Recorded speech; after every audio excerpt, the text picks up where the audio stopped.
Nimesikia wanasema somewhere kwamba hii sherehe tungeifanya last Friday, ama tungeifanya kwa sababu leo wanafunzi shule leo Monday, tungeifanya before. Mimi ningependa kufanya hivyo, but I can tell you that in the whole country this is the first constituency to issue bursaries this financial year. This is the first one because pesa ya bursary imeingia leo saa 3 kwa account za constituency leo. I swear to you, in the whole country, every constituency anapata pesa siku gani? Ya leo 9 o'clock.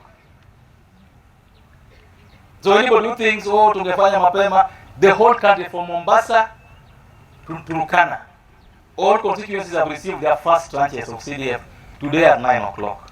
And that's why I said, mimi sasa tulikuwa na bahati kwamba mwaka jana kwa uchaguzi we had a gentleman called Aloch Olago. Lakini nunge Aloch ran in our party called MDG. And after the elections, Rais aliniambia kwamba huyu mtu yako nitampatia kazi. Huyu Aloch ndio Rais alipatia kazi juu, yeye ndio chairman ya CDF board nationally. Na yeye ndiye aliniambia siri. Ile aliniambia siri kwamba David, kitu itaingia Monday. Nikamwambia watu wa Kenya tupange kitu itaingia Monday. As other constituencies still are waiting to check their balances, I have known that by Friday because of the people I have.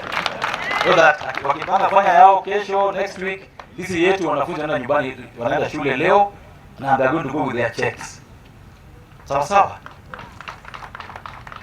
Hii ilikuwa preliminary. Mimi niseme hongera sana. Hongera kubwa, kongole kubwa kwa wanafunzi walioko hapa leo. Kongole kwa wale wamekuwa hapa wangwana, wamepata marks mzuri, they go to the universities. Na kongole kubwa sana kwa wale wamefanya class 8, wametia bidii, wako hapa siku ya leo na wako na matamanio. They have hopes of joining the schools where they were called to. And I want to request before I go on that kama kuna mtoto wetu anaitwa national school mayuko hapa na hakuwa number 1, hakuwa number 2 shule yao, na mzazi ajaenda nyuma kutafuta barua, ameitwa tu direct, asitoke bila cheki yake. Sawa sawa. You know that the biggest cancer we have in the country today, na niwaambie wanafunzi na walimu pia kwa hapa kwamba the biggest cancer we have in this country today is corruption. Corruption. Na corruption sio ti mambo ya hongo ya pesa ya matatu pale kwa barabara. Corruption ni baadhi. Corruption in schools. Hii mwaka pekee yake tunaambiwa kuna wazazi wamenunua barua za form 4 hizi, za class 8 hizi. We are being told that Kenya Alliance kuna people are paying money to get letters for admission to high school. That's corruption. You come to our secondary schools, money is sent by government application, inakuja kielewa, lakini ikikuja badala ya kujenga choo, nasikia principal ndio huyo amenunua gari mpya. Principal kununua gari sio mbaya, lakini anunua pesa yake, sio ya wananchi. Pesa inakuja kidogo ya kufanya mambo ya application kidogo, CDF imeleta pesa shuleni kufanya renovation kama hii sasa. Ikiisha hivi pap na kuja ulia point, hatuna choo kwa shule. Na application inakuja. Nimesema kwamba ningependa sana walimu wetu tuongoze kwa uwazi. Ile kidogo tuko nayo tuitumie vizuri, ile nchi iende mbele. And that's why I agree with the president that we must fight corruption from its roots. Corruption in this country must be fought from its roots. The only place where sikubaliani nao kidogo ni kwamba hii mambo ya hongo, corruption, haiko kwa judiciary peke yake, iko everywhere. So corruption will be fought in parliament where I sit. It must be fought in the executive. It must also be fought in the judiciary. Let's not focus on the judiciary alone. Fighting corruption we should focus on every other strand and organ of government. And as a lawyer, I want to advise my fellow colleagues in Kenya Kwanza that we erode confidence of the public when we start naming individual judges in our rallies and public appearances. Our judges are not elected. Our judges don't have a platform where they will defend themselves. I want to request the president, I want to request the deputy president, and all of us in Kenya Kwanza, on fighting corruption judiciary, I'm with you. But let's not go on a mob lynch spree where we name judges in a public rally. He has no place to defend herself or himself. Where will she go? Where will he go? Let us do this corruption eradication methodically. And let it not be seen that we are targeting only judiciary. Let us target every arm of government so that if parliament is rotten, we deal with it. If the ministries are rotten, we deal with it. If judiciary is rotten, we deal with it methodically, without mob lynching, without public lynching of officials who have no chance to come to defend themselves in the functions that we have. That's very key for me. That's how we fight corruption. Sio kupiga kelele tu, hapana.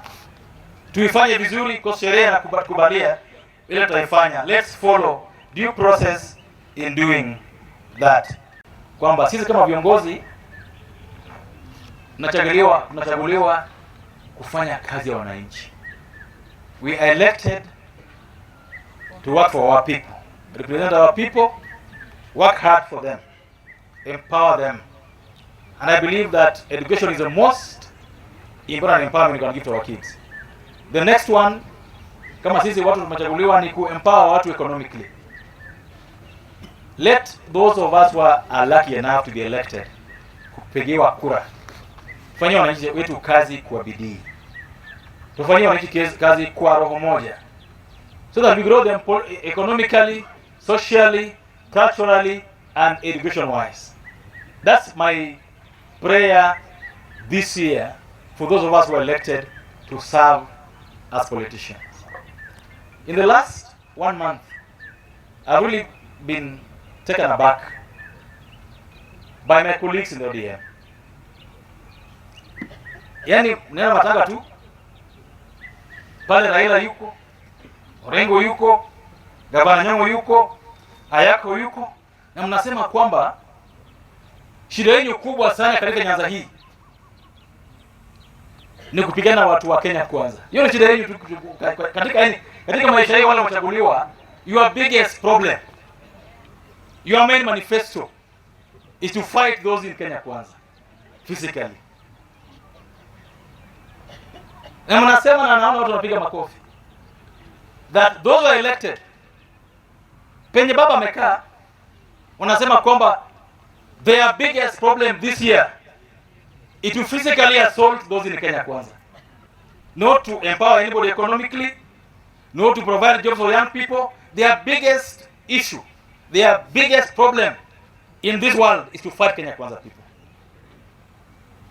How stupid can people be? How low can leadership sink? But you go around, you go to Syria, you say that your biggest issue this year ikinoja Kenya kwanza, tena hago bunde na hago gurungu kidhi kisumbe toka man kidhi gori be mane mpaka migoyo tungepora gore ndi yao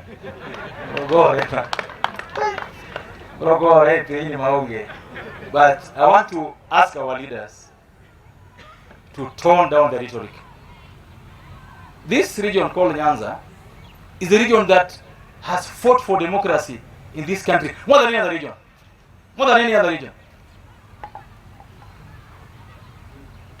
And so when I see ODM top leadership assaulting people physically in funerals, fighting with guns in funerals, my heart bleeds. Because that's not who we are. That's not what our leadership should look like. I keep praying for them, that may God visit them this year, that they see peace. That they see these young people in these villages as people that they can help to get jobs. The people that can help do business.